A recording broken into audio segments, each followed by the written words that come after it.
բարի լույս, ուղիղ եթերում աշխատանքն է սկսում ժամը լրատվականը։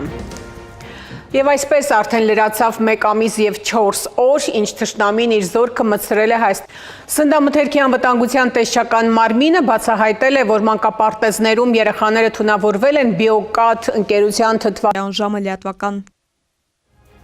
Առավոտյան թողարկման համար նախատեսել ենք այսքանը, նոր լուրերով կհանդիպենք ճիշտ կեսօրին։